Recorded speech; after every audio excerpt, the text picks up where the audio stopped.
अपने ही लफ्जों के मुताबिक वो साबित हो गए। लेकिन उनको छोड़ छाड़ कर अगर बंदा ये कहे कि ये रवायत पूरी हो गई है, भाई पूरी तो ये भी नहीं हुई, तो इस पर क्यों आप गलत बयानी करते हैं कि ये पूरी हो गई लिहाजा ये सही है। तो इसलिए उन्होंने इसके ऊपर जोड़ तोड़ किया, क्योंकि असल बातें जो थी वो सारी गलत निकली।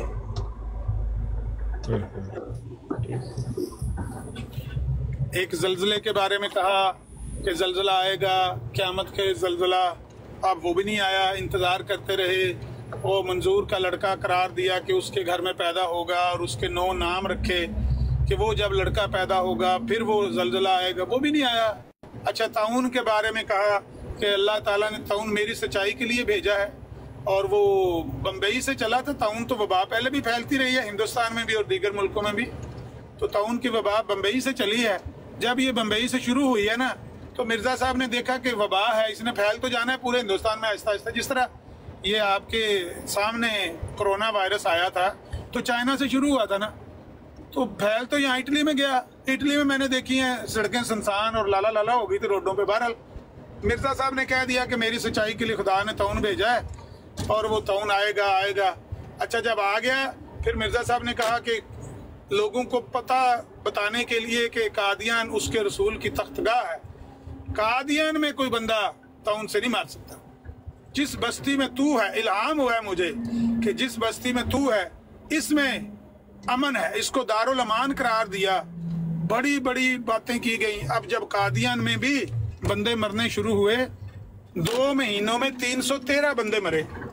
खुद इनकी अखबार अल हक में लिखा हुआ है कि हर रोज 4 से 6 बंदे कादियान से जनाजे उठ रहे हैं ताउन की वजह से। अब आप बताएं। फिर मिर्जा साहब ने कह दिया नहीं, वो मेरी जो 4 दीवारी के अंदर है। अब 4 दीवारी के अंदर जो बीमार होता था उसका कहते थे 4 पाई उठा के बाहर ले जाओ, बाग में ले जाओ। मेरा कहने का मतलब ताउन की पढ़ लें, वो जल्जले की पढ़ लें, सारी बातें गलत साबित हुई भाईजान, एक भी बात सही नहीं साबित हुई। जिसका पक्का ईमान होगा उसको मौत नहीं आएगी, ये बातें भी कही हुई है ना। मतलब जो मिर्ज़ाई मर जाता था इसका मतलब उसका ईमान कच्चा था। मिर्ज़ा साहब ने ये बातें करना शुरू की थी।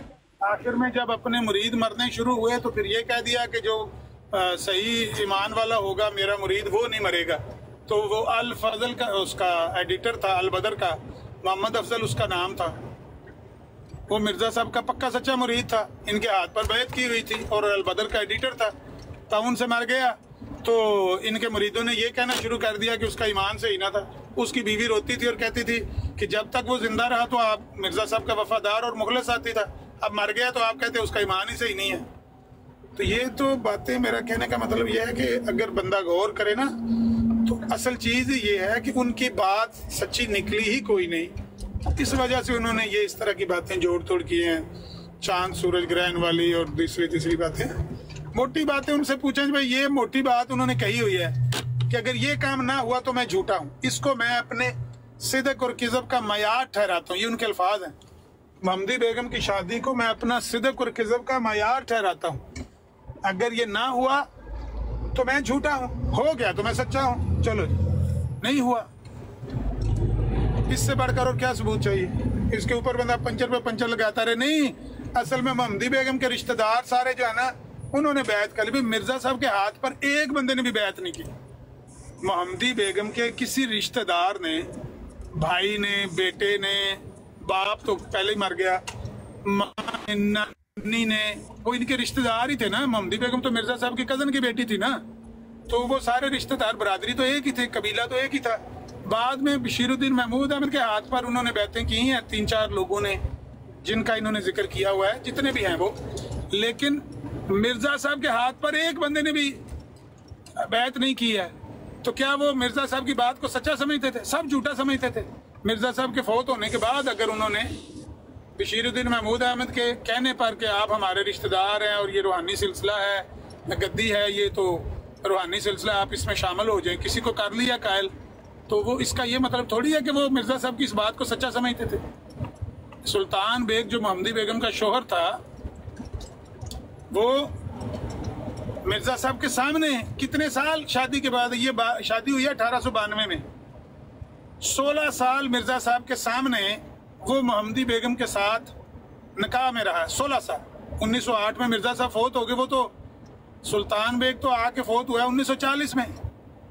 पाकिस्तान बनने से 7 साल पहले। तो देख लें। अमर भाई सुल्तान बेग के बारे में ऐलान नहीं सी है कि शादी करेगा तो मर जाएगा।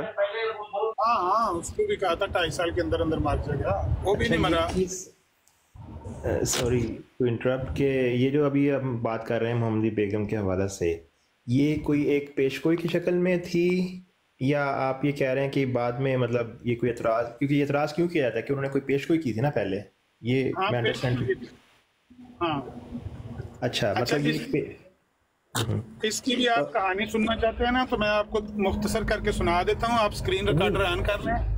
नहीं, मैं सिर्फ उससे पहले ज़मीनी तौर में ये पूछना चाह रहा था, क्योंकि मैंने मोहम्मदी बेगम का बहुत पहले सुना था, पढ़ा था उसके हवाले से, ठीक है, लेकिन मैं ये सिर्फ जानना चाह रहा था कि क्या ये एक उसके तौर पर पेश की गई थी कि लोगों को दिखाने के लिए कि मैं सच्चा हूँ, इस तरह करके पेश की गई थी पहले? हाँ, ठीक है, ये निशान था और इसकी शुरुआत अच्छा, इसका मतलब ये है, मैं सिर्फ ये थोड़ा सा ऑडियंस के लिए भी जो अहमदी हैं अपने, ठीक है, क्योंकि ये जो चीज़ है ना, ये एक नॉर्मल जो अहमदी जो रिसर्च ज़्यादा नहीं करता या जो ज़्यादा कुरेदता नहीं है चीज़ें, उसको नहीं पता होता।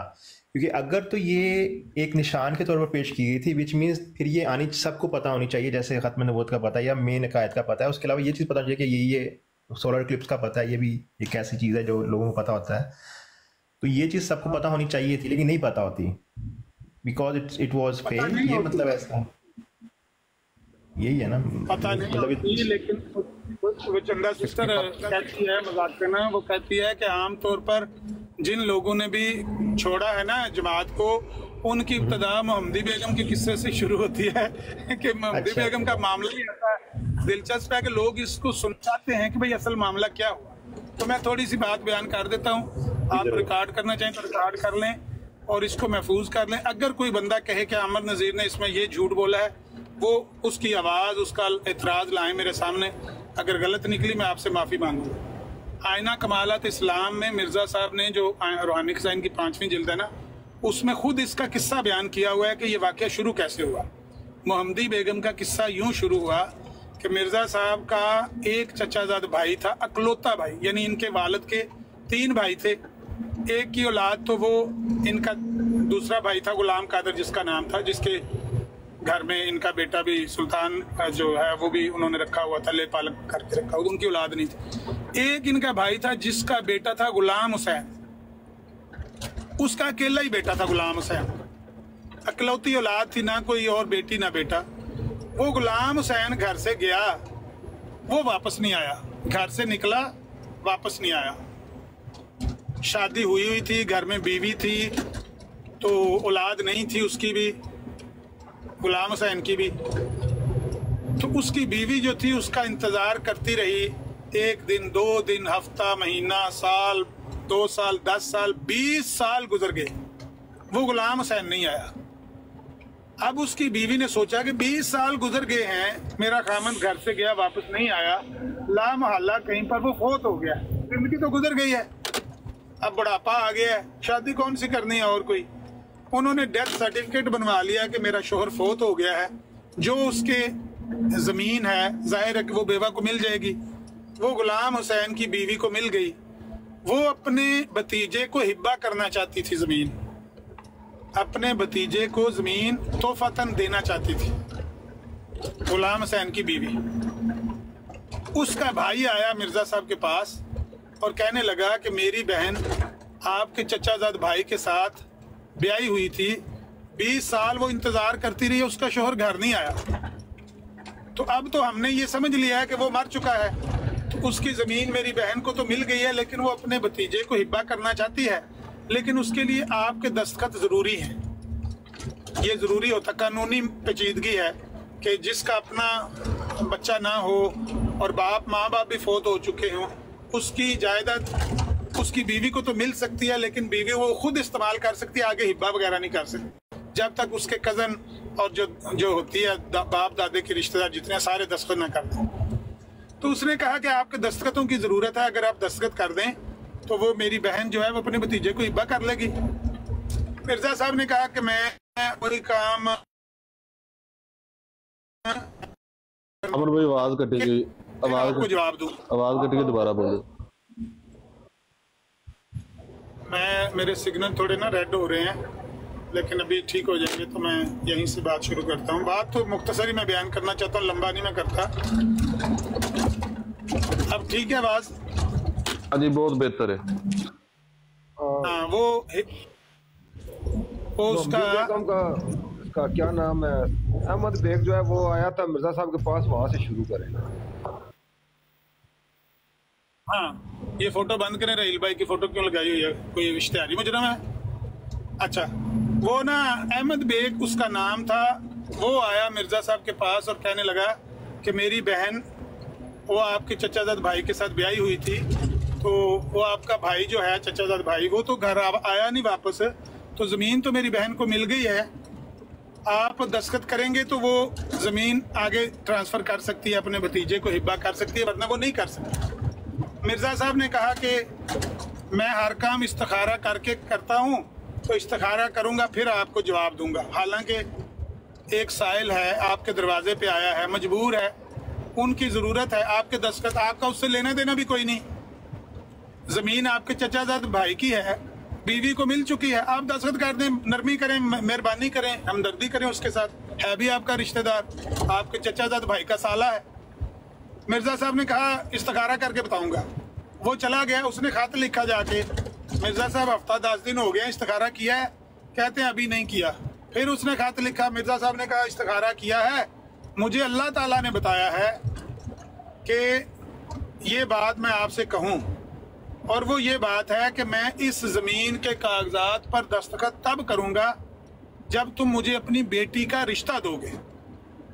मोहम्मदी बेगम तुम्हारी बेटी है, उसका रिश्ता मुझे दोगे तो मैं उन कागजात पर दस्तखत करूँगा।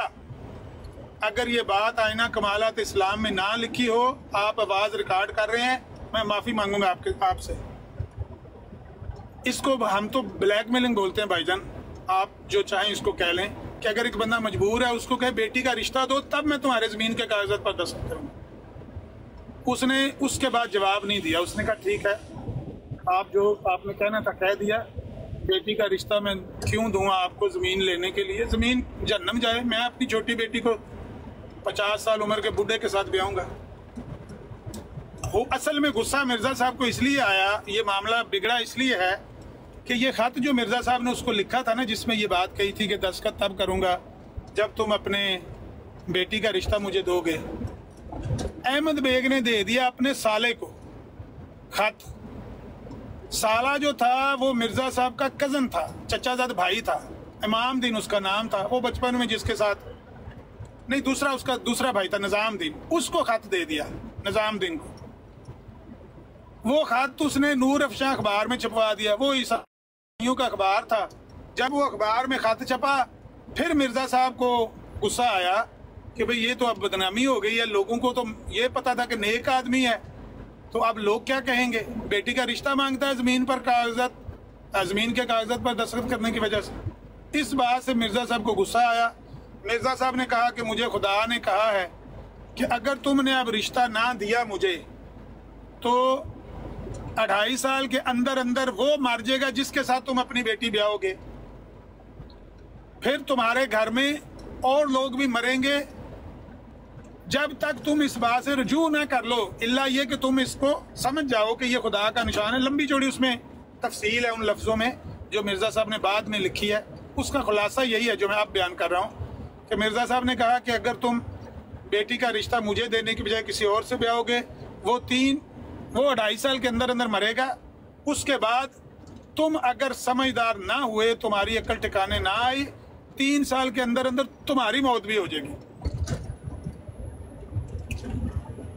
वो भी मेरा ख्याल है दूसरा खत भी छप गया। आमिर नज़ीर साहब, आपको माफी मांगनी पड़ेगी। अच्छा ठीक है, बताएं, अभी बताएं, अभी मांग लेते हैं, बाद में रिकॉर्डिंग पे मांगनी पड़े तो मसला खराब। ये आपने यहाँ पे जो इसका असल वजह थी वो आपने छुपा ली है जानबूझ के। हालांकि आपने ज़रूर पढ़ी हुई है, मैं मान ही नहीं सकता कि आपको पता ना हो, आपने पढ़ी हुई है, लेकिन इसकी असल वजह आपने छुपा ली। मिर्ज़ा साहब लिखते हैं, जानना चाहिए कि यह पेशगोई भी बतौर अंजार और तखवीफ के थी और मौत का वादा भी बतौर अजाब के वादा के था, क्योंकि इसकी बुनियाद ये थी कि जो दुख्तर अहमद बेग मुसम्मी सुल्तान मोहम्मद से ब्याही गई, उसका वालद और उसके अकारब और अजीज बहुत बेदीन थे और तकजीब हक में हद से बड़े हुए थे, तो बाद में और एक इनमें सख्त दहरिया था जो इस्लाम से मुर्तद होकर अबू राफी भाई चुप कर रहे थे। इश्तहार छपाता और खुदा ताला के पाक दीन की बेअदबियाँ करता था, और दूसरे सब उसके मुआफिक और मुहिब थे। सो ऐसा इत्तेफाक हुआ कि एक मरतबा उसने इश्तहार छापा और इस्लाम की बहुत तौहीन की। वो इस आजत से इस्लाम की सदाकत के लिए निशान चाहा और आ हज़रत सल्लल्लाहु अलैहि वसल्लम के मौजज़ात पर ठट्ठा किया, और दूसरे उससे अलग नहीं हुए बल्कि उससे साथ रहे। इसलिए खुदा ताला ने चाहा कि इनको वो निशान दिखलावे जिनसे वो जलील हों। ये वजह थी, निशान दिखाया। निशान तो वो मांग रहे थे मिर्ज़ा साहब से, तो मिर्ज़ा साहब के लिए ये निशान मुकर्रर हुआ कि इसकी बीवी नहीं भाई गाना मुकम्मल होने दो, एक मिनट मांगना है, और जाहिर है कि उसकी सबील ये बनी कि उन्होंने दस्तखत करवाने थे। तो आपने ये वाला जो सारा हिस्सा ये आपने छुपा लिया जो इसकी मेन वजह थी। मिर्ज़ा साहब को मोहम्मदी बेगम से कोई ना इश्क था ना कोई शौक था शादी का, उनकी तो शादी हुई थी एक जवान लड़की से।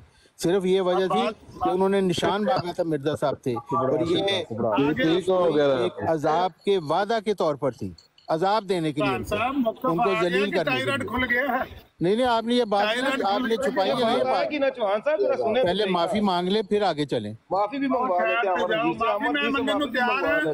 अमरदीन पर, माफी मांगे। सुने बात, मैं एक फिक्रा बोल के उस बंदे को ही मुनसिफ बनाता हूँ जिसके लिए मैं बात सुना रहा हूँ। ओपन आइज साहब, ये बातें जितनी चौहान साहब ने सुनाई है ना, ये सारी बातें मिर्जा साहब ने तब लिखी हैं जब मिर्जा साहब को इस पशेमानी का सामना करना पड़ा और इस पंचर के ऊपर पंचर लगाने पड़े। अब मैं क्या करूं? एक और झूठ आपने बोल दिया, एक और झूठ बोल दिया। अब आपने नहीं बीच में बोलना, उनसे फैसला करवाने दें। क्या मैंने कोई बात छुपाई है? अगर तो मिर्जा साहब ने सुल्तान बेग को खत लिखते हुए ये बातें कही हों कि असल बात ये है, तुम मुझसे मांगना चाहते थे निशान, मैं अब तुम्हें निशान देना चाहता हूं, अल्लाह ताला ने मुझे इसलिए ये बात कही है, या मिर्जा साहब ने ये उसको खत लिखने से पहले कोई इस तरह की तंबीह की हो, अगर तो वहां पर कोई इस तरह की बात हो तो मैं मांगूंगा माफी। अगर मिर्जा साहब ने बाद में पंचर लगाए हैं तो भाई हम इन पंचरों को ना मानते हैं दुरुस्त, ना इसको बयान करना जायज समझते हैं। अगर ओपन आई साहब कहें तो मैं माफी मांगने के लिए तैयार हूँ कि मैंने गलती की है या जानबूझकर बात छुपाई है।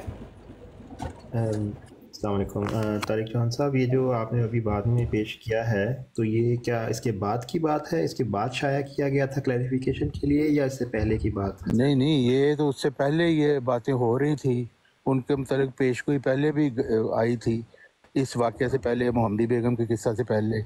तो ये तो उससे पहले की बातें हैं। वो अखबार में इश्तहार भी छुपाते थे ये लोग, दीन से बिल्कुल बेगाना थे। तो ये बातें तो मिर्ज़ा साहब की पहले उनके साथ हो रही थी। तो ये भी गलत बयानी करेगी नहीं जी, ये उन्होंने बाद में कहा। सबूत दें इस बात का सबूत दें कि उन्होंने इश्तिहार छापे हो, गुस्ताखी उनकी का सबूत चाहिए। कहाँ किया? नहीं, जो निशान तलब उन्होंने इनसे किए हैं वो मोहम्मदी बेगम का किस्सा शुरू होने से लेकर दिखा दें। कहाँ उन्होंने, मिर्जा साहब ने कहा है कि मैं निशान दिखाने के लिए तुम्हें ये काम करने लगा? लाओ, मैं माफी मांगूंगा भाईजान ओपन आइज साहब से।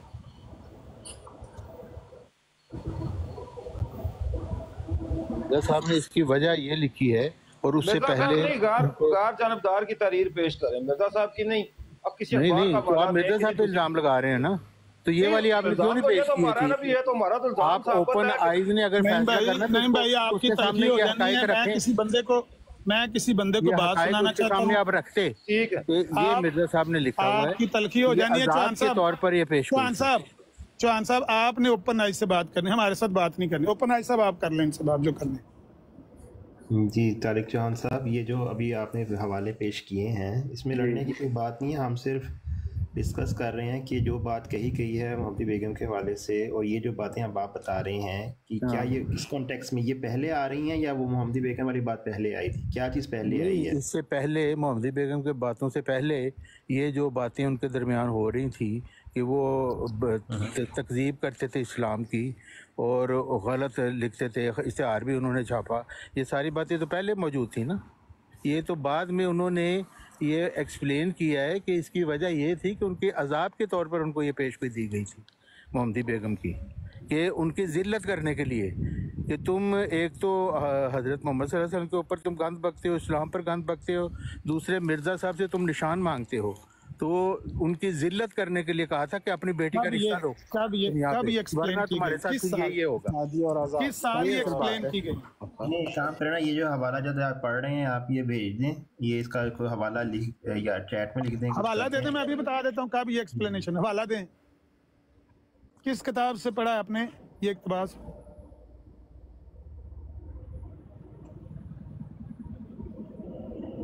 आई थिंक वो चेक कर रहे होंगे तारिक नूर अफशान का खत शाया होने से पहले का होना चाहिए। हाँ बिल्कुल। असल बात यह है कि जब आप एक किस्सा बयान करने लगे हैं तो उसके मुहर्रकात को आप बयान ही नहीं कर रहे।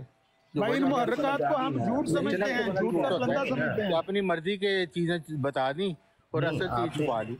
तारिक चौहान साहब आपने अब बयान कर दिया है ना, तो ये चीज़ आ गई है, लेकिन हमें ये चीज़ देखना पड़ेगा ये कब की बात हो रही है, क्योंकि वो जो आगे आमिर नज़ीर साहब कह रहे हैं वो ये कह रहे हैं कि उन्होंने ये बाद में चीज़ें कही हैं, तो ये पहले हमें पता लग जाए कि पहले हुई है या बाद में, उसके बाद हम आगे बात करेंगे कि किसने क्या छुपाया है। ये तो पेशगोई के मुतालिक जब एतराज़ात हुए तो उसी का उन्होंने जवाब दिया है ना, पेश सहारा जिल्द 2 में, और बताया कि ये वजह थी इसकी, लेकिन उससे पहले सबूत मौजूद है कि वो ये काम करते थे।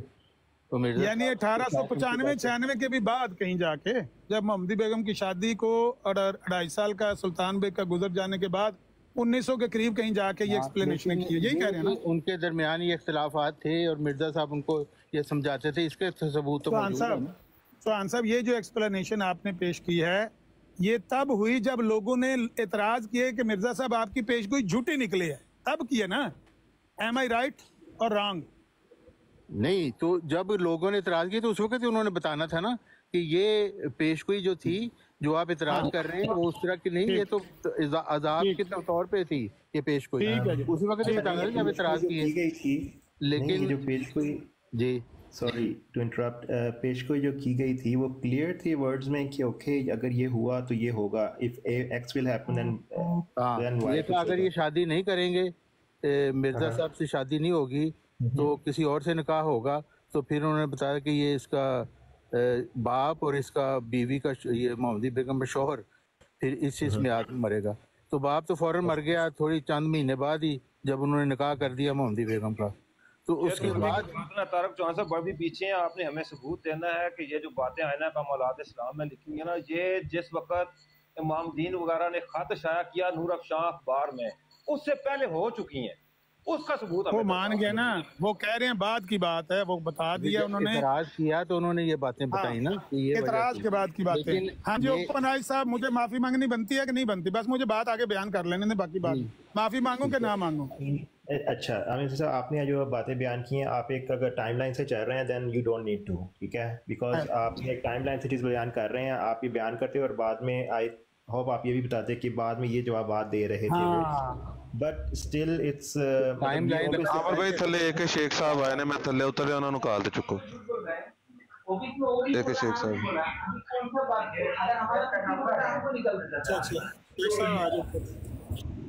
थल्ले उतरो ना, शोर यार बहुत है। गल है ਤੁਹਾਡਾ ਕੀ ਨਾਂ ਹੈ? अपना ओपन आइज साहब मोहतरम, तुसा जिस तरह कहोगे मैं ਤੁਹਾਨੂੰ ਕਿਹਾ कि तुसी फैसला कर देना। मैं गल सिर्फ शुरू तो बयान कर रहा कि मिर्ज़ा साहब ने ये बात क्यों की है।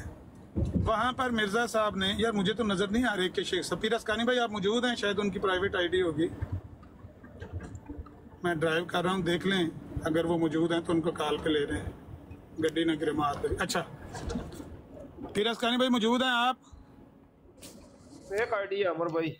अच्छा ठीक है, मैं ये अर्ज कर रहा हूँ कि मैंने पहले ये बयान किया है कि ये वाक़या शुरू कैसे हुआ, उसके बाद वाक़या आगे कैसे बढ़ता है वो मैं बयान करूँगा। तो बीच में ये भी बयान कर दूंगा जो आप बयान कर रहे हैं ना, एक्सप्लेनेशन उनकी मिर्ज़ा साहब की, कि जब लोगों ने एतराज़ किए तो फिर मिर्ज़ा साहब ने क्या एक्सप्लेनेशनें दी, ये भी मैं बयान कर दूंगा।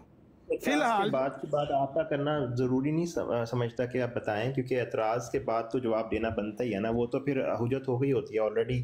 हम एक उसके बारे में बात कर रहे हैं तो उसका बयान करना फ़ौरन ज़रूरी नहीं है, मगर मैं बिल्कुल न्यूट्रल होकर सोचूं, ठीक है ना, कि अगर मैं किसी चीज़ का दावा कर रहा हूँ मैं ये कर सकता हूँ और मैं नहीं होता वो चीज़ उस टाइम के अंदर, देन मैं उसका कोई जवाब देता हूँ, तो ये उससे कोई डायरेक्ट ताल्लुक नहीं है जो मैंने पहले कहा था, ठीक है। वो फिर मेरी रीजनिंग है कि मैं इस वजह से नहीं हुआ या इस वजह से नहीं हुआ, ठीक है। वो हाँ ठीक है। तो इसमें माफ़ी मांगने के हम यहाँ कोई एक दूसरे से कोई वो नहीं करने बैठे हुए, हम एक डिस्कशन कर रहे हैं और इसमें हमें कोई एक दूसरे के आगे इस तरह नहीं करना चाहिए। हम बस एक हर एक की अपनी अंडरस्टैंडिंग है, इन दी एंड फैसला। लेकिन उन्होंने कहा था कि अगर मैंने इसमें गलत बात की हो तो मैं माफी मांगूंगा। मैं अब भी उस बात पे कायम हूँ कि जो मैंने बात बयान की है वो पहले क्यों करेंगे, जो बात की है वो पहले नहीं ना करेंगे, वो पहली बात बताएंगे फिर एंड वाली। हाँ लेकिन इससे पहले ये जो मोहम्मदी बेगम का किस्सा है, इससे पहले जो अहमद बेग के साथ उनके इस तरह के इख्तलाफात नहीं थे ये जो मैंने बयान किए हैं, तो वो दीन के सबूत देना, ये तो आपका दावा है ना, बिला सबूत है। बिला सबूत तो नहीं, मौजूद है। इस मसले को हल कर लेते हैं। नहीं अभी हमने सवाल किया ना अमर भाई, सीधी सी बात है, अगर ऐसी कोई बात है तो जिस वक्त अहमद बेग उसने क्या नाम है मोहम्मदीन वगैरह ने इश्तिहार शाया किया नूर अफशां में, उससे पहले की तहरीर दिखा दें ऐसा इख्तलाफात, मैं दिखा देता हूँ उससे पहले कि ये मिर्जा साहब उनको क्या समझते थे, एक बामल मुसलमान समझते थे, ये मैं दिखाने का पाबंद हूं। अगर दिखा दूं तो फिर ये माफी मांगेंगे। बहरहाल वो बात खराब हो जाएगी इस तरह जिदबाजी में। ये माफी मांगेंगे, ये आपसे माफी का मुतालबा करें, ये दावा करें कि ये बात नहीं है, मैं दिखा दूं। छोड़ें भाई, हम जिनके लिए बीच में से निकाल के आप कह देते हैं यार आपने लड़ना है, आप दोनों ने लड़ना है, बात जिस बंदे को मैंने सुनानी है वो कहेगा मैं माफी मांग लूं, बात खामोश हो जाए, आप बीच में ना बोले, कोई बंदा ना बोले। मैं सिर्फ उनके लिए सुना रहा हूँ, वो सवाल करना चाहें या मुझे कहें कि आपने गलत बात की है, मैं माफी भी मांग लूंगा। जो मैं कर रहा हूँ मुझे उनको बयान कर लेने दें, आप में से दोनों में से अब कोई ना बोले। बात यह है कि एक तरीका है जो असल वाकया हुआ है वो हमने अपना बयान कर दिया कि इस तरह से वाकया हुआ है, एक इनका तरीका है इस बात को बयान करने का। ये इसी तरह बयान करते हैं जिस तरह चौहान साहब कह रहे हैं ना, पहले बंदे को उसकी ज़हन साजी करते हैं कि मिर्ज़ा साहब ने असल में ये पेशगोई इसलिए की थी, वो गुस्ताख थे, वो निशान मांगते थे, वो बड़े ऐसे थे वैसे थे, तो मिर्ज़ा साहब को खुदा ने कहा कि इनसे रिश्ता वो क्या कर, जंबानी सिलसिला जंबानी कर। ये बातें सारी आप पहले बंदे की ज़हन साजी करके उसको पहले पदरा कर लेते हैं, हालांकि असल हकीकत ऐसे ही है जैसे मैं बयान कर। ये बातें बाद की हैं, ये सिलसिला जंबानी की जो तफसीलें बयान की गई हैं ना, ये सारी बाद में बयान की गई, तो मैं कर दूंगा बयान, मैं उस तरतीब से करूंगा जिस तरतीब से वाक़यात हुए हैं। आप उस तरतीब से किया करें जिस तरतीब से बंदा पहले ही तैयार हो जाए कि अच्छा खुदा दा वली खुदा दा नबी बयान करन लगा गल, चलो जी हुण तैयार हो जाओ कि जेड़ी भी होई दी सही है, क्योंकि नबी है तो वली है माज़अल्लाह। बारह वो मैं ये कह रहा था कि मिर्ज़ा साहब ने जब ये पेशगोई कर दी, उनको दूसरा खत लिख दिया कि अब अगर ये ना मानेगा तो इसका शोहर 2.5 साल में मरेगा। पहले शोहर का मरना लिखा हुआ है कि 2.5 साल के अंदर अंदर इसका शोहर मरेगा, और फिर भी अगर अहमद बेग ना माना तो फिर इसकी भी मौत हो जाएगी 3 साल के अंदर अंदर ही। ये थी बात, इस तरह से मिर्जा साहब ने पेशगोई की है। जो दूसरा नूर अफशां का आखिरी मुसीबत है उसके वालिद की मौत थी। हाँ जी, जो मिर्जा साहब ने जिस तरतीब से बात लिखी हुई है मैं उसी तरतीब से बयान कर रहा हूँ। और क्यों ये लिखी है, नूर अफशां में खत छपने की वजह से गुस्से में आकर फिर ये बातें कही हैं। बहरहाल हुआ ये कि ये वाकया जो वो आया था ना कागजात पर दस्तखत करवाने, ये 1887 से भी पहले का है, गालबन 1886 का होगा या 87 का होगा, लेकिन ये पहले का वाकया है। शादी हुई है मोहम्मदी बेगम की 1892 में। 1892 में अप्रैल के महीने में मोहम्मदी बेगम का निकाह उन्होंने कर दिया अहमद और सुल्तान बेग के साथ, उसके वालिद ने। उसके वालिद का नाम अहमद बेग था और खामद का नाम सुल्तान बेग था। लाहौर का एक गांव था छोटा सा, पट्टी उसका नाम था, वहाँ का वो रहने वाला था। उसके साथ उन्होंने शादी कर दी, वो फौज में था, फौजी था सुल्तान बेग, उसके साथ शादी कर दी। इत्तफाक की बात है कि वो अहमद बेग शादी के 6 महीने बाद मर गया। हालांकि उसको तो नहीं मरना चाहिए था, पहले शोहर को मरना चाहिए। ये इत्तफाक था। वाह, नहीं, मिर्जा साहब ने गोली मारी उसको जी। मिर्जा साहब के फरिश्ते ने आके उसके सीने में नेजा मारा। ना बोले, प्लीज हौसला करें, आप अपने तरीके से बयान करें, मुझे अपने तरीके जो बात है वो बयान कर लेने दें। कि पेशगोई ये थी कि 2.5 साल में शोहर मरेगा, फिर आखिरी मुसीबत ये होगी कि ये अहमद बेग तुम्हारे घर में मर जाएगा। वो अहमद बेग मर गया 6 महीने में। तो मिर्जा साहब ने जनाब लोगों को बताना शुरू कर दिया कि मेरी पेशगोई सच्ची साबित हो गई है। देख लो, आधी टांग पेशगोई की टूट गई है 1896 में, जब वो टाइम भी गुजर गया। सुल्तान बेग को 2.5 साल का टाइम दिया। 92 अप्रैल में शादी होती है, सितंबर 1894 में वो टाइम खत्म होता है 2.5 साल का। जब सितंबर का महीना गुजर गया, 16 सितंबर या 15 सितंबर इस तरह की कोई डेट होनी चाहिए, तो 2.5 साल गुजर गए। तो लोगों ने एतराज करना शुरू कर दिया कि आपने तो कहा था 2.5 साल में सुल्तान बेग मर जाएगा, तो बाप तो उसका बाई चांस मर गया पहले ही, तो सुल्तान बेग तो जिंदा है, 2.5 साल तो गुजर गए, पेशगोई तो झूठी साबित हुई। अब मिर्जा साहब ने उसके जवाबात दिए हैं और मुतअद्दिद जवाबात दिए हैं। इतने जवाबात दिए हैं कि अगर मैं उनमें से कोई मिस कर जाऊं तो वह मेरी बददियानती नहीं होगी। मैं मोटी मोटी 2-3 उनके जवाबात बता देता हूं। एक, उन्होंने ये जवाब दिया है कि ये जो सुल्तान बेग है ना, इसके रिश्तेदारों ने मुझे खतूत लिखे हैं तौबा के कि आपकी पेशगोई की वजह से हम सब डर गए और हमने बड़ी तौबा शुबा किया, आप भी बुजुर्ग आदमी इस्तगफार करें हमारे लिए। तो उसके रिश्तेदारों के खतूत आए। चुनांचे मिर्जा साहब ने उसका आगे दलील भी दी है, रेफरेंस भी दिया है कि चुनांचे उसका एक रिश्तेदार है, फजल दीन उसका नाम है, वो लाहौर में रहता है बंदा, उसने मुझे 2 खत लिखे हैं। वो सुल्तान बेग का रिश्तेदार है। ये भी नहीं बताया कि उसका क्या रिश्ता है। गालबन वो मासड़ था या फुफ्फड़ था इसका, सुल्तान बेग का दूर का रिश्तेदार था, कोई करीबी रिश्ता नहीं था उसका, मामू चाचू बाप नहीं था। सुल्तान बेग का ये रिश्तेदार है, इसने मुझे 2 खतूत लिखे हैं। ये फजलदीन वो बंदा था जो छुपा हुआ कादियानी था, नहीं उसने मिर्जा साहब के हाथ पर बैत की हुई थी, बताता नहीं था लोगों को। वो शेख बटालवी के साथ चुनिया वाली मस्जिद लाहौर में आके हयात व वफात मसीह के मौजू पर बहस करता था।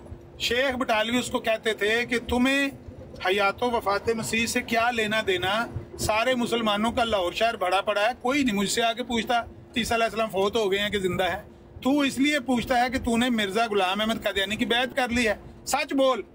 वो मानता नहीं था, वो कहता नहीं मौलवी साहब इस तरह की बात नहीं है, आप खामखा। तो शेख बटालवी ने ये बात 1894 में अपने रसाला शात सुन्ना में लिखी है कि वो मेरे सामने आके बहस करता था, मैं उसको कहता था तुम मिर्जाई है, वो मानता नहीं था। आखिर हुआ क्या कि ये है वो बंदा जिसने खतूत लिखे हैं मिर्जा साहब को, जो मिर्जा साहब का छुपा हुआ मुरीद है। इस बंदे ने बाद में मिर्जा साहब के फौत होने के बाद मिनारतुल मसीह की संगे बुनियाद भी रखी है। बाद में तो फिर इसने ऐलान भी कर दिया ना कि हाँ मैं सही हूँ, वही हूँ जो शेख बटालवी कहता है। तो ये बंदा इसने संगे बुनियाद भी रखी है मिनारतुल मसीह की। आप चेक करेंगे किसने संगे बुनियाद रखी, इसी बंदे ने रखी थी जिसने 2 खतूत लिखे थे। 12 वो मिर्जा साहब ने खुद खतूत लिखवाए, मेरी नज़र में तो खुद खतूत लिखवाए। अगर लिखे भी हों, अगर वो मुसलमान भी हो और उसने लिखे भी हों, भाई सुल्तान बेग की मौत की पेशगोई है। सुल्तान बेग खुद आता मिर्जा साहब के पाँव पकड़ता कि मेरा ससुर मर गया है, आपने मेरी भी 2.5 साल की पेशगोई की है, मुझे माफ़ कर दें, मुझसे गलती हुई। क्योंकि मिर्जा साहब ने खुद कहा है कि मुझसे पूछा जाता है कि सुल्तान बेग का क्या कसूर है। उसका कसूर ये है कि उसको खत पर खत लिखे गए, उसको खतूत पर खतूत लिखे गए कि मोहम्मदी बेगम से निकाह ना करना, लेकिन वो बाज ना आया। उसने हमारी बात को काबिल इल्तफात ना समझा और मोहम्मदी बेगम से निकाह कर लिया। मिर्जा साहब ने जब उसको वार्न किया कि इससे निकाह ना करना, इसके बावजूद वो निकाह कर लेता है। और निकाह करने के बाद अगर उसके दिल में किसी किस्म का खौफ या डर या तौबा का कोई मामला था, तो क्या वो खुद मिर्जा साहब के सामने नहीं आना चाहिए था उसको, या मोहम्मदी बेगम को नहीं आना चाहिए था कि आपने मेरे शोहर के बारे में की थी, माफ कर दें हमें। ना मोहम्मदी बेगम जिंदगी भर मिर्जा साहब के सामने आई, ना सुल्तान बेग आया। वो छुपा हुआ इनका मरीज था, उससे 2 खतूत लिखवा लिए और कह दिया कि उसके खतूत आए रिश्तेदार। ये है छोटा सा जी जी।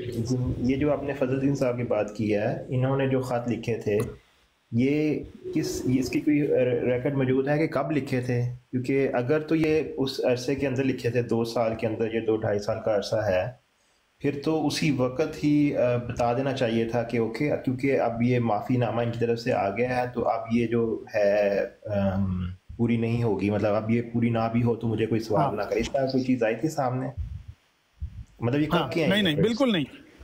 हाँ, मैं बताता हूँ। ये लेटर मिर्जा साहब ने कभी ना छापे, ना दिखाए, ना बताए पहले किसी को। ये तब बताए जब मोहम्मदी बेगम की पेशगोई पर लोगों के एतराजात हुए। अंजाम आथम में गालबन ये जवाब दिया हुआ है, जो 1896 में चला है। 2.5 साल मुकम्मल होने के बाद ये बात बन गई, बाद की बात है। मोस्ट प्रोबेबली ये अंजाम आथम में होगा, लेकिन ये मैं 100% आपको यकीन से कहता हूँ कि जब 2.5 साल का पीरियड गुजर गया, वो नहीं मरा, पेशगोई झूठी साबित हो गई, लोग तमस्कर उड़ाने लगे, तब मिर्जा साहब ने बताया कि मुझे उसके रिश्तेदार ने खतूत लिखे हैं। अच्छा, तारिक खान साहब इधर ही हैं, उनसे भी मैं चाहता हूँ कि वो भी बता दें, क्योंकि ऑब्वियसली हर कोई अपनी बाइस के मुताबिक बताता है। तो तारिक चौहान साहब इसके बारे में क्या कहते हैं कि जो फजलुद्दीन साहब के खत थे, क्या आपको नहीं लगता कि उन्हें उसी 2 साल के बीच में बता देना चाहिए था कि इन लोगों की तरफ से मुझे किसी तरह से माफ़ीनामा आ चुका है कि इन केस अगर ना पूरी हुई तो मुझ पे कोई एतराज़ ना करे? कोई इस तरह की चीज़ थी तारिक चौहान साहब?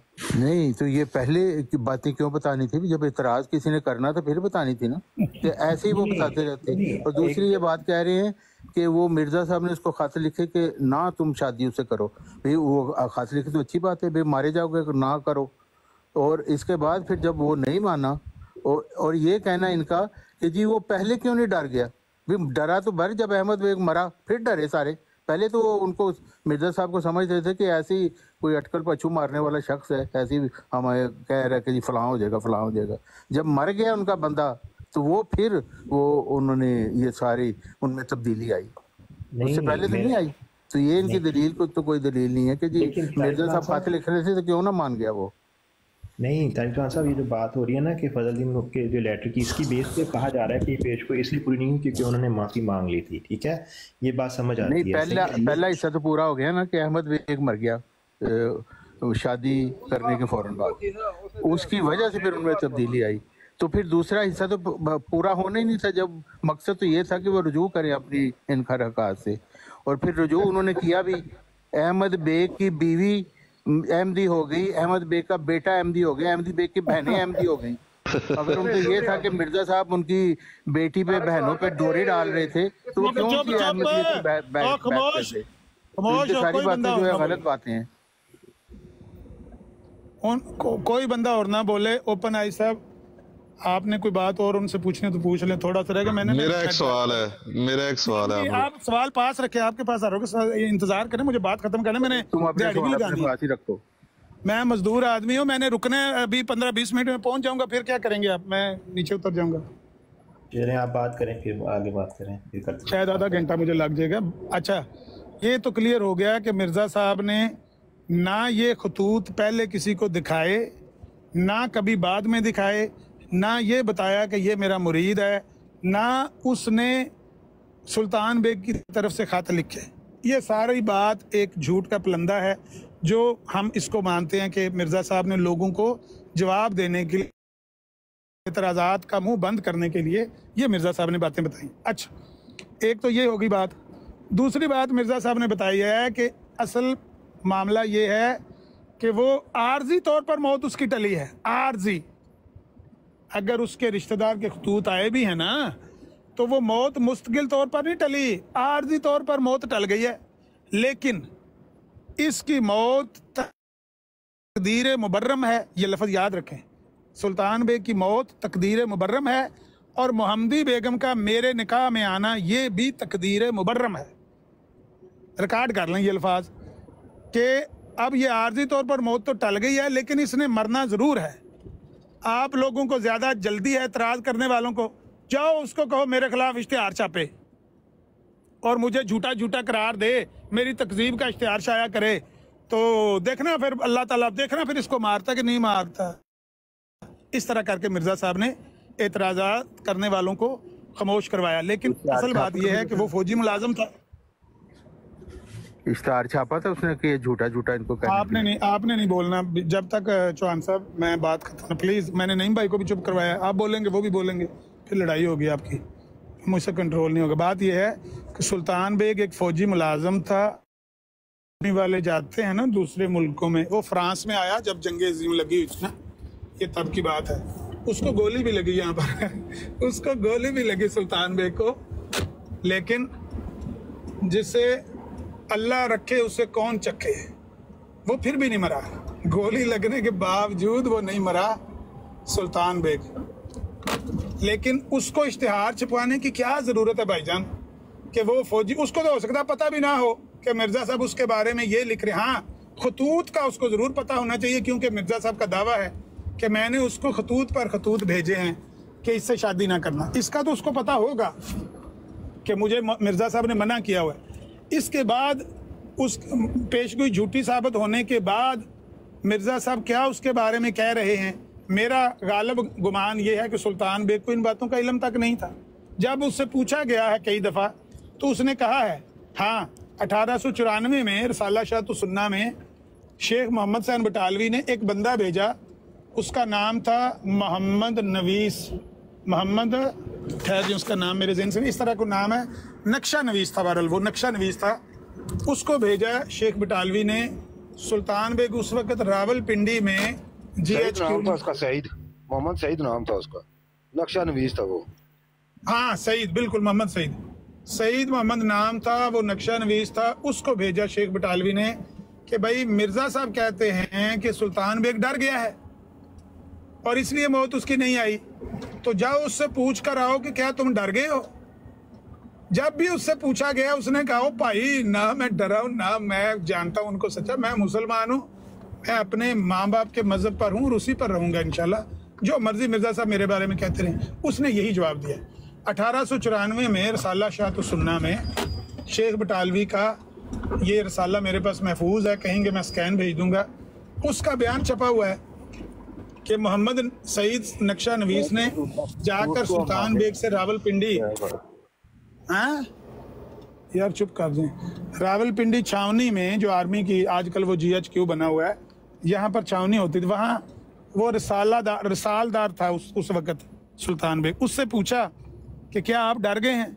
उसने कहा ना मैं डरा हूँ और ना मैंने अपना मज़हब कोई चेंज किया, ना मैं मिर्जा साहब के मज़हब पर आया, मैं अपने माँ बाप के मज़हब पर हूँ, कभी भी मैंने इनकी तस्दीक नहीं किया मिर्जा साहब के इल्हाम की और पेशगोई की। ये 1894 में छपा है। रसाला शाह सुन्ना कादियान भी जाता था, पूरे हिंदुस्तान में जाता था।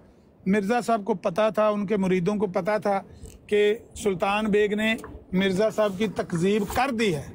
इसके बावजूद मिर्ज़ा साहब अपने मुरीदों को मुतमिन करने के लिए कहते थे उसको कहो तकज़ीब का इश्तिहार छपवाए, इश्तिहार छपवाए कि मिर्ज़ा गुलाम अहमद कादियानी काज़ब है, झूठा है। ये क्या ज़रूरत है लोगों को पड़ी भाई, लोगों को तो पता भी नहीं इन बातों का। वो अपने घर में हंसी खुशी, अपने बच्चे हैं, बीवी है, बेहतरीन जिंदगी, आर्मी में वो उधर छावनी में जिंदगी गुजार, कैंट में। बहरहाल ये 1896 की बातें हैं कि मिर्ज़ा साहब ने अंजाम आतम में लिखा है कि पेशगोई की एक टांग टूट गई है और वो है कि अहमद बेग मर गया है, दूसरी टांग भी टूट जाएगी, यानी सुल्तान बेग भी मर जाएगा। आप देखेंगे ये पेशगोई मेरी सच्ची साबित होकर रहेगी, वक्ती तौर पर वो मौत टली है। ठीक, अब मिर्ज़ा साहब इंतज़ार कर रहे हैं कि ऐसा कभी हो कि सुल्तान बेग आर्मी में है या ताउन आ जाए या इसको गोली लग जाए, कोई किसी तरीके से मार जाए, तो मैं फिर उनको डराऊंगा कि देख लो तुम्हारा इसके लड़की का शोहर मर गया है तो अब तो मेरे साथ निकाह कर दो। लेकिन वो काम हुआ नहीं, ना उसको ताउन ने पकड़ा, ना उसको आर्मी में गोली लगी भी तो मौत नहीं आई। तो 1896 में मिर्ज़ा साहब ने अंजाम आतम में ये भी लिखा कि देखो इसके बारे में मुझे आज से 16 साल पहले इल्हाम हो चुका है। 16 साल पहले बराहीन अहमदिया में मैंने इल्हाम लिखा हुआ है, फलाने सफ़े पर 320 सफ़े पे जाकर पढ़ लो, लिखा हुआ है शातान तज़बहान, 2 बकरियां ज़िबा होंगी, 2 बकरियां, एक बकरी अहमद बेग है, दूसरी सुल्तान बेग है। अहमद बेग मर गया है, सुल्तान बेग जो है वो अनकरीब मरेगा, तो आप लोगों की आंखें खुल जाएंगी। आप मुझे कहते हैं मैं झूठा हूँ, मेरी पेशगोई झूठी निकली है, तो मेरा तो इल्हाम है, खुदा का इल्हाम झूठा तो नहीं साबित हो सकता। खुदा ने मुझे कहा कि आसमान पर तेरा निकाह पढ़ा दिया गया। इस तरह की बात है मिर्ज़ा साहब ने 1896 में की। अच्छा जी, फोत हुए थे। इससे थोड़ा करना है आपने कोई सवाल? मैं ऐसे ही पूछना चाह रहा हूँ, तो वो फिर कब फोत हुए थे? उन्होंने कहा था दूसरे वो भी फोत हो जाएंगे, तो वो कब फोत हुए थे दूसरे? वो मिर्जा साहब के फोत होने के 32 साल बाद 1940 में लाहौर में फोत हुए हैं। और लाहौर में उनकी अभी भी कब्र है मेरे पास, उनकी कब्र की तख्ती की फोटो कापी भी और निशान फोटो भी मेरे पास मौजूद है कि वो 1940 में यहाँ पर, ये लाहौर का मियानी कब्रिस्तान नहीं है, यहाँ पर इनकी कब्र है सुल्तान बेग की। मोहम्मदी बेगम की भी वहीं पर है, सुल्तान बेग की भी वहीं पर है। अच्छा, 1896 के बाद मोस्ट प्रोबेबली 1899 में या 1901 के लगभग मिर्ज़ा साहब का ना एक मुकदमा बना है अपने चचाजाद भाइयों से।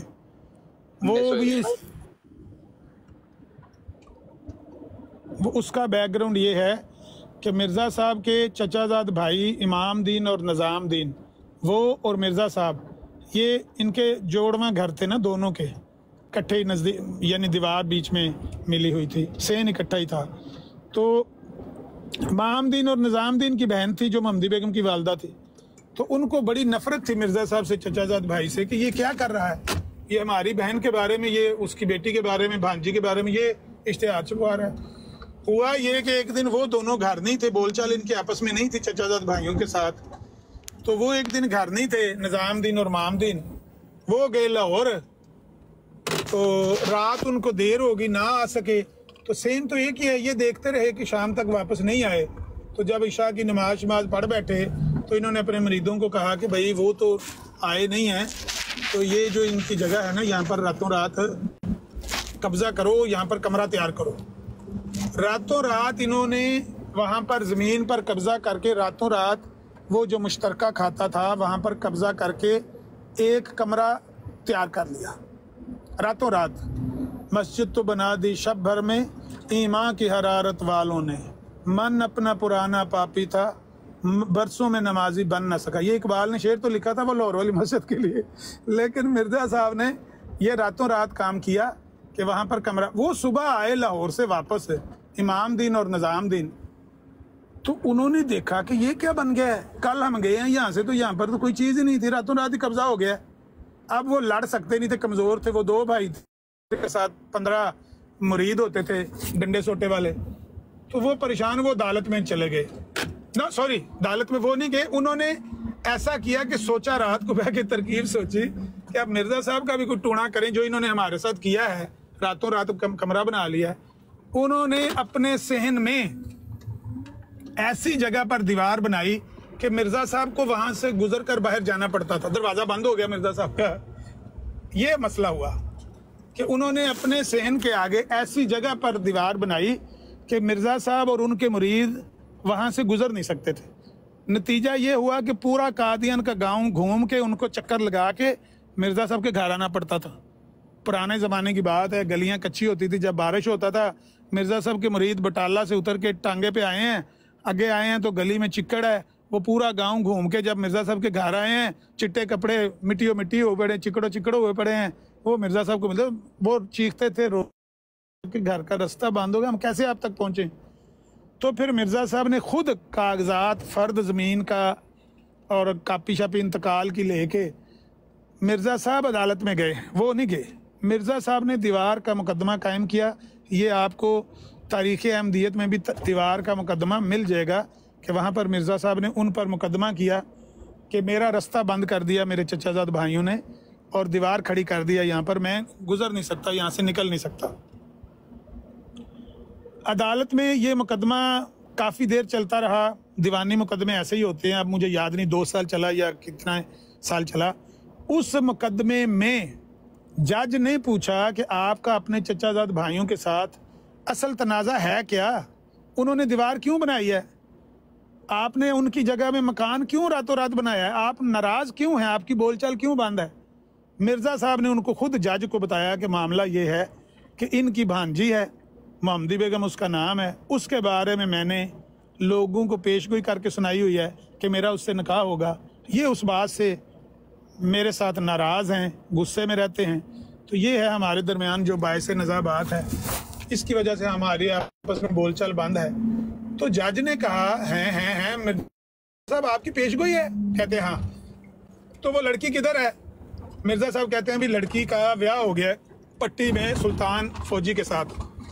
तो कितना अरसा हुआ है शादी को? वो कहते हैं जी हो गए 8-10 साल हो गए हैं शादी को, क्योंकि ये 1899 के बाद का ही होगा। दीवार का मुकदमा आपको मिलेगा तरीक़े अहमदियत में, शादी हुई 1892 में।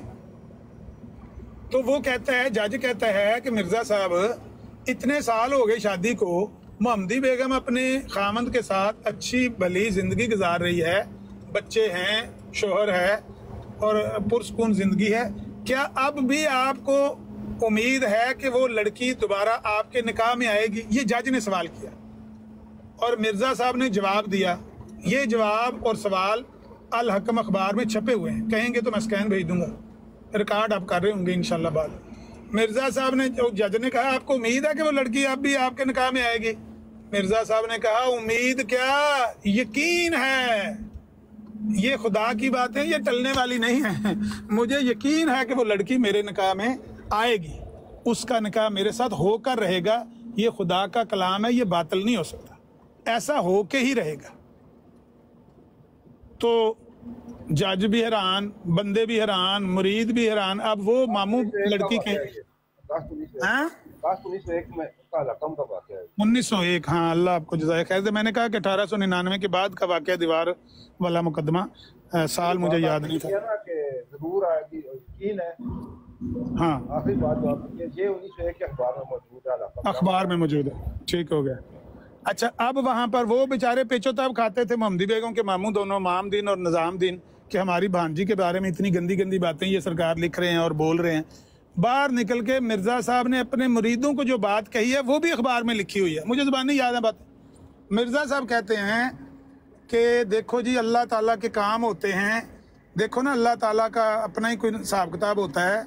ये बातें जो आज मैंने जज को कही हैं, ये बातें आज सरकारी रिकॉर्ड का हिस्सा बन गई हैं, क्योंकि मेरा बयान नकल किया गया, लिखा गया है, वो लिखता है ना रजिस्ट्रार, तो ये तो अदालत का हिस्सा बन गई हैं। अगर हम पैसे देकर भी ये काम करना चाहते तो नहीं हो सकता था।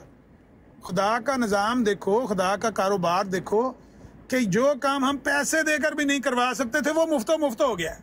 अब ये रिकॉर्ड का हिस्सा बन गई है। मैंने कह दिया है कि ये लड़की मेरे निकाह में आएगी, आकर रहेगी, खुदा का कलाम है, बातिल नहीं हो सकता, ये अटल हकीकत है, इसका निकाह में आना ज़रूरी है। ये बातें जो मैंने कही हैं आज अदालत में, ये रिकॉर्ड का हिस्सा बन गई। अब मुझे उन लोगों पर तरस आता है कि जब ये निकाह होगा तो ये लोगों को क्या मुंह दिखाएंगे।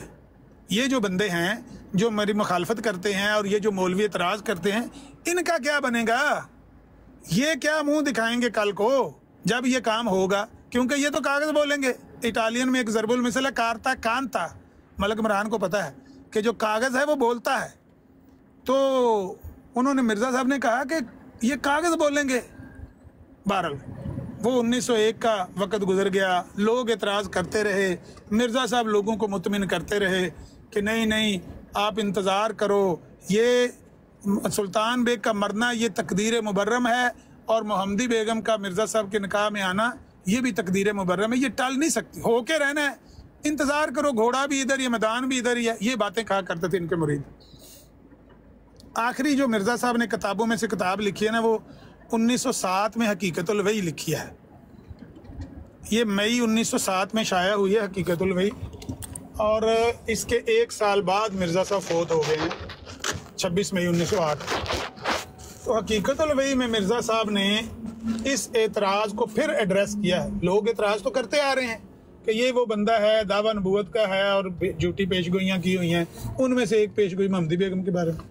तो वहाँ भी मिर्ज़ा साहब ने उसका जवाब दिया हुआ है और वहाँ इस तरह की बातें की हुई हैं कि असल बात ये है कि ये जो मामला था ये तौबा से मशरूत था, ये हो गया वो हो गया, वो डर गए, उनकी माँ नानी डर गए, उन अहमद बेग के मरने से घर में मोता मोती शुरू हो गई, वो अफरा तफरी शुरू हो गई। उन्होंने कहा ओए गल्लां पूरियां हो गई, गल्लां सब सच सच जो जो तू कीती। तो वो मिर्ज़ा साहब इस तरह की बातें वहाँ करते हुए कहते हैं कि अब ये निकाह ताखीर में पड़ गया है या मनसूख हो गया है। ये 2 लफ्ज़ मिर्ज़ा साहब ने वहाँ पर लिखे, असल अल्फाज ये हैं कि या ये ताखीर में पड़ गया है या ये मनसूख हो गया है। लेकिन खुद मिर्ज़ा साहब उसके बारे में डाउटफुल हैं। मिर्ज़ा साहब बयान नहीं करते कि आज के बाद ये निकाह कैंसिल हो गया है, नहीं होना, या ये कह दें कि ये होना है, थोड़ा लेट है, अभी इंतज़ार करें। यानी दोनों बातें वहाँ लिख दी हैं। आप जाके हकीकतुल वही से ये बात हवाला निकाल के पढ़ सकते हैं। बहरहाल 1907 के बाद 1908 में 26 मई 1908 को मिर्ज़ा साहब फौत हुए हैं और तब तक लोग एतराज़ करते रहे। दीगर पेशगोइयाँ भी सारी मैंने कहा झूठी निकली, दीगर पर भी एतराज़ करते, इस पर भी एतराज़ करते थे। तो मिर्ज़ा साहब उसकी सफाइयाँ देते थे कि अभी ये तो पेशगोई पूरी होकर रहेगी, फिक्र ना करो, इंतज़ार करो। 1908 में जब मिर्ज़ा साहब फौत हो गए तो जो लोगों ने बड़े बड़े एतराज़ात किए मिर्ज़ा साहब की मौत पर कि मिर्ज़ा साहब की बातें झूठी निकली, एक झूठा बंदा फौत हो गया वगैरह वगैरह, उनमें से एक एतराज़ ये भी था, एक मोहम्मदी बेगम वाला, एक मौलाना सनाउल्लाह अमृतसरी के बारे में मिर्ज़ा साहब ने कहा था कि हम दोनों में से जो झूठा है वो सच्चे की ज़िंदगी में मर जाएगा। इस तरह का ये 15 अप्रैल 1907 को आखिरी फैसला इश्तिहार छपा था। उसके बारे में भी आपको तफसीलन बाद में कभी सुनाएंगे इंशाल्लाह जब अल्लाह तौफीक देगा। तो ये बड़े बड़े एतराज़ात जो मिर्ज़ा साहब पर, एक डॉक्टर अब्दुल हकीम पटियालवी के बारे में एतराज़ हुआ, एक मुस्लिम मऊद के बारे में एतराज़ हुआ। ये मोटी मोटी बातों पर लोग एतराज़ करते थे कि ये सारी बातें आपकी झूठ निकली। मुस्लिम मऊद भी कोई नहीं हुआ। डॉक्टर अब्दुल हकीम पटियालवी के सामने आप कहते थे कि वो मेरे सामने मरेगा, आप उसके सामने मर गए। मौलाना सनाउल्लाह अमृतसरी के खिलाफ आपने इश्तिहार छापा था, वो भी आप उसकी ज़िंदगी में मर गए। और एक मोहम्मदी बेगम के बारे में जो जब लोग कहते थे। अब बशीरुद्दीन महमूद अहमद साहब ने हकीम नूरुद्दीन से जाके पूछा कि हकीम साहब, अब्बा जी जो मोहम्मदी बेगम के बारे में बात करते हैं, करते करते फौत हो गए, इसका क्या जवाब है? इसका जवाब हकीम नूरुद्दीन ने दिया हुआ है और वो रिव्यू ऑफ रिलीजन में छपा हुआ है। 1908 के जून या जुलाई के रिव्यू ऑफ रिलीजन में होना चाहिए, मिर्ज़ा साहब के मरने के 2 महीने बाद। कौन बोला? जून जुलाई का शुमारा दोनों का इकट्ठा शाया हुआ था वफात की वजह से। वो मई जून दोनों का था, ये तखीर की वजह से जून के आखिर में शाया हुआ है। ठीक हो गया। ये नईम भाई ने बता दिया जो जून जुलाई में। बहरहाल मिर्ज़ा साहब के फौत होने के 2 महीने बाद वो हकीम नूरुद्दीन साहब ने खुद कहा है कि मुझसे मियाँ महमूद ने जब मोहम्मदी बेगम के बारे में बात की तो मैंने उनको कहा कि मियाँ जी मेरे ईमान में तजल्जुल नहीं आ सकता, पेशगोई पूरी हो ना हो इस तरह, बल्कि ये भी हो सकता है कि मोहम्मदी बेगम की बेटी या बेटी की बेटी अगर तुम्हारे निकाह में आ जाए तो कोई बड़ी बात नहीं। इस तरह भी तो ये शक्ल भी तो हो सकती है ना पेशगोई की पूरा होने की। इस्लाम में ये होता है कि वो वरासत जो होती है वो बनातुल बनात होती है, बेटी की बेटी हकदार होती है। तो ये अगर मोहम्मदी बेगम की बेटी तुम्हारे निकाह में आ सकती है या उसकी बेटी की बेटी नवासी मोहम्मदी बेगम की भी, उससे तुम्हारा निकाह हो जाए तो भी कम चल जाएगा। ये मिर्ज़ा साहब के मरने के बाद वो तस्लीम कर रहे हैं कि अभी भी कोई शक्ल इसकी और हो सकती है। अगर तारक चौहान साहब आज 2024 में ये कह रहे हैं ना, तो हो सकता है ये अब भी कहें कि ये पेशगोई किसी और रंग में पूरी हो जाएगी आगे जाके। तो कहते रहे हैं इनके लोग कि बाद में भी पेशगोई पूरी किसी और रंग में पूरी हो जाएगी, ना निकाह नहीं हुआ ना सही किसी और रंग में निकाह या ये पेशगोई का सच्चा होना साबित हो जाएगा। तो ये है इसका खुलासा जो मैंने बयान किया है। बात तो बहुत लंबी है और इससे बहुत सारी बातें अमर भाई जो ख्वाब है वो भी बयान कर दें प्लीज मेरे लिए। अल्लाह गवाह है कि मैंने जानबूझ